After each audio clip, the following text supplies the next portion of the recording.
आज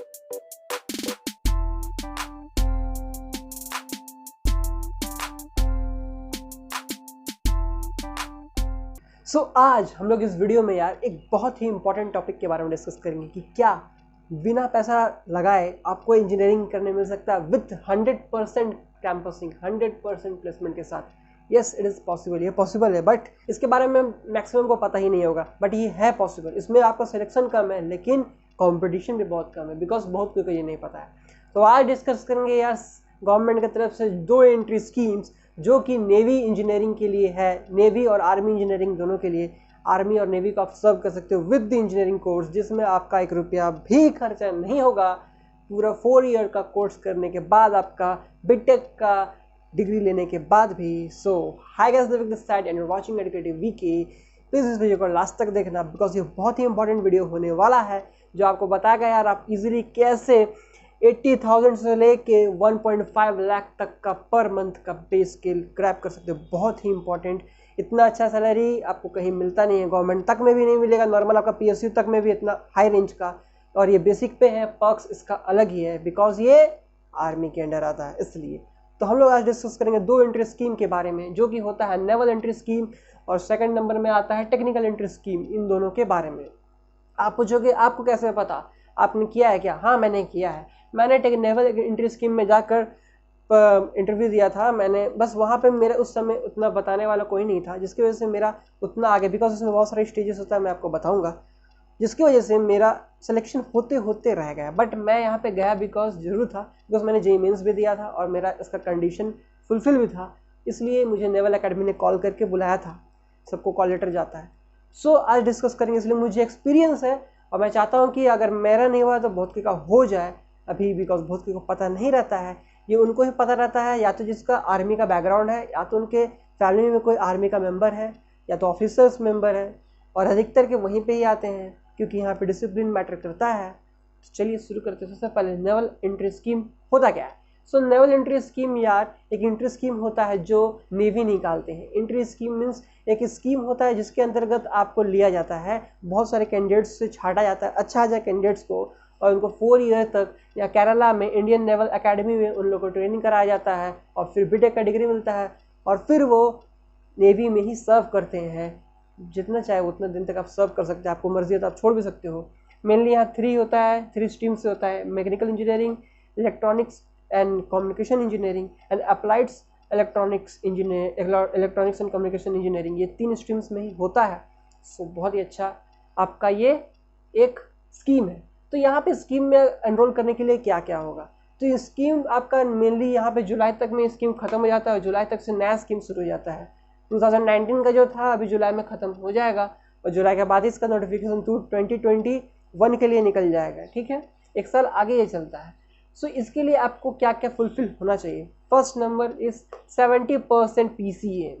physics chemistry maths का आपका परसेंटाइल जो 12 का है वो 70% मिनिमम होना ही चाहिए, नहीं तो आप एलिजिबल इसके लिए नहीं रहोगे। बोथ टेक्निकल एंट्री स्कीम के लिए भी और नेवल एंट्री स्कीम के लिए भी, दोनों के लिए। और नेवल एंट्री स्कीम में आपका 70% PCM के साथ साथ जेईई मेंस का भी आपका मार्क्स होना चाहिए। अब ये पूछोगे तो जेईई मेंस क्वालिफाई करना ही पड़ेगा? नहीं, जरूरी नहीं कि जेईई मेंस आप क्वालिफाई कर दो, आपके बस आपने जेईई मेंस दिया हो, बिकॉज वहाँ पे आपको जेईई मेन का रोल नंबर डालना पड़ेगा। सो जेईई मेंस बस आपको देना चाहिए, तभी आप नेवल एंट्री स्कीम में आप अप्लाई कर पाओगे। बट यहाँ पे टेक्निकल एंट्री स्कीम में ऐसा कोई ज़रूरत नहीं है। टेक्निकल एंट्री स्कीम में बस आपको 70% PCM का ही ज़रूरत है। एज लिमिट ध्यान रखना, एज लिमिट यहाँ पे 17 ईयर्स से लेके 19 ईयर्स तक होता है। बस 2 साल का ही टाइम रहता है, बहुत ही कम है, बिकॉज ये नेवल का है। नेवी आप जानते हो बहुत कम यंग जनरेशन को लेता है, और यहाँ पे 17 ईयर्स से ले तक के 20 ईयर्स तक का रहता है। ये भी बहुत कम है, बिकॉज ये ऑफिसर लेवल का है और एंट्री स्कीम है और इतना फैसिलिटी के साथ मिलता है, इसलिए आपको कम्पीट तो करना पड़ेगा। अब आगे आते हैं, इसका प्रोसीजर क्या है, कैसे सिलेक्शन होगा। दोनों का सेम ही प्रोसेस है, एक देख लो आप दोनों समझ जाओगे। बस सबसे पहले आप जब अप्लाई करोगे तो आपको कुछ दिन बाद आपको कॉल लेटर आएगा आपके ईमेल पे। कॉल लेटर किस लिए होगा? आपको कोई लोकेशन में बुलाया जाएगा SSB देने के लिए। ठीक है, अब SSB क्या होता है वो हम डिस्कस करेंगे, पहले जान लो। SSB अगर आपको पता है तो बहुत अच्छी बात है। तो SSB देने के बाद एक करिकुलम होता है, वो 5 to 6 डेज तक चलता है। वो अगर क्वालिफाई कर लोगे बस वही सबसे मेन होता है। इसके मार्क्स के अकॉर्डिंगली आपको छांटा जाएगा, वहाँ से निकाला जाएगा दोनों में। उसके बाद आपका मेडिकल टेस्ट होता है। मेडिकल टेस्ट अगर आपने क्वालिफाई कर लिया उसके बाद आपका ज्वाइनिंग लेटर आ जाता है और फिर आपका बीटेक का जो स्कीम है वो शुरू हो जाएगा। 4 साल तक नॉर्मली आप जैसे कॉलेज में पढ़ते हो वहाँ पे आपका आर्मी में पढ़ोगे और इसके साथ साथ आपको एक्स्ट्रा करिकुलर भी मिलेगा। जैसे कि अगर ये आर्मी का ट्रेनिंग है तो यहाँ पे आर्मी का ट्रेनिंग्स गन्स वगैरह से आपको डील करना पड़ेगा, और यहाँ नेवी का है तो यहाँ नेवी का भी ट्रेनिंग आपको बेसिक मिलेगा। आपका इंजीनियरिंग के साथ साथ इसका ट्रेनिंग भी मिलेगा, ये आपका बेनिफिट है। उसके बाद बात करते हैं, ये इंपॉर्टेंट हो गया। और इतना करने के बाद अगर आप नेवी में चल जाते हो तो आपका इंडियन नेवल एकेडमी में एडमिशन हो जाएगा फ्री ऑफ कॉस्ट, बिना किसी का कोई भी एकदम पैसा नहीं लगता। इसका जो कोर्स है मीन्स आपका जो कोर्स है कोर्स एकदम फ्री है। 4 ईयर का कोर्स पूरी फ्री है। और यहाँ पे करने के बाद आपको JNU की तरफ से सर्टिफिकेट भी मिलेगा। JNU का सर्टिफिकेट ये देता है, इंडिया का सबसे बेस्ट यूनिवर्सिटी, आपको पता होगा रैंक 1 में आता है इसलिए। और ये कोर्स फ्री है, बट अगर आपको कुछ एक्स्ट्रा चाहिए जैसे कि आपका एक्स्ट्रा खाना वगैरह ये सब में आपका पैसा लग सकता है। बेसिक कोर्स और बेसिक फूड यहाँ पे फ्री रहता है, कोई भी 1 रुपया भी इसमें लगता नहीं है। हाँ, ड्रेसेस वगैरह में लग सकता है, तो जो दोनों में यही सेम रहता है। अब बात करते हैं मेन मुद्दा में कि SSB क्या होता है। सो SSB की बात करें तो SSB का फुल फॉर्म होता है service selection board. Service selection board ये दोनों army, navy as well as air force ये तीनों में आता है, ठीक है। इनका काम क्या है, जो best service, best cadet rank level, जो ऑफिसर रैंक लेवल के कैडेट्स है उनको छांटना इनका काम होता है सर्विस सिलेक्शन बोर्ड का। सर्विस सिलेक्शन बोर्ड का अपना ही क्राइटेरिया होता है जो कि 5 स्टेजेस में बटा हुआ है। पहला स्टेज में आता है स्क्रीनिंग। स्क्रीनिंग उस स्टेज को बोलते हैं जहाँ पहला होता है, अगर आपने ये क्लियर नहीं किया तो आपको इसके बाद ही आपको घर भेज दिया जाएगा, ये सबसे इम्पॉर्टेंट है। इसके बाद आपको साइकोलॉजिकल टेस्ट देना पड़ता है। उसके बाद आपका GTO होता है, ग्रुप टेस्टिंग ऑफिसर का टेस्ट होता है। इसमें कोई आपका स्क्रीनिंग नहीं होता है, मीन्स बाहर कोई नहीं निकाला जाता है। लास्ट आता है कॉन्फ्रेंस। फिर बच्चे अगर कुछ ने अच्छा नहीं किया तो उनको कॉन्फ्रेंस से निकाल दिया जाता है, जो कि आपका 4 दिन गुजर जाता है, ठीक है।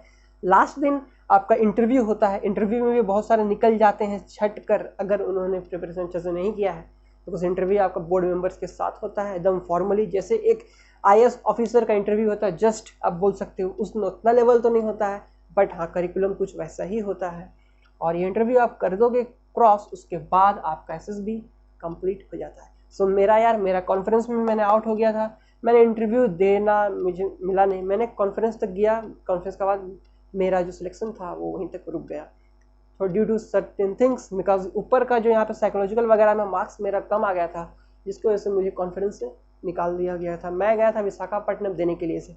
सो ये बहुत ही अच्छा एंट्री स्कीम है, बहुत कुछ इसके बारे में इन्फॉर्मेशन नहीं है। सो यार ट्राई करने में कोई बुराई नहीं है, ट्राई करो। और यह सबसे अच्छी बात है जो पहली बार SSB देते हैं उनका आने जाने का जो या फेयर होता है, या तो आप किसी से भी आओ, AC से आओ, AC मतलब ट्रेन से आओ या तो फ्लाइट से आओ, कहीं से भी आओ, आपका आने जाने का जो प्राइस रहता है वो SSB दे देता है आपको बैंक अकाउंट में।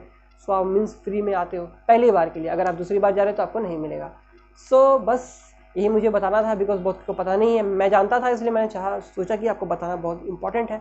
बहुत कोई को इसके बारे में पता नहीं है, और आपका इसको नोटिफिकेशन पाने के लिए, ऐसे ही इस एग्जाम्स के बारे में जानने के लिए यार सब्सक्राइब कर देना मेरे चैनल को, क्योंकि आपको ऐसे ही अगर इसका नोटिफिकेशन आएगा तो मैं बताऊंगा भी कैसे फॉर्म फिल करना है, वो भी पता चलेगा सब कुछ, और बहुत सारे टिप्स भी है आगे, ठीक है।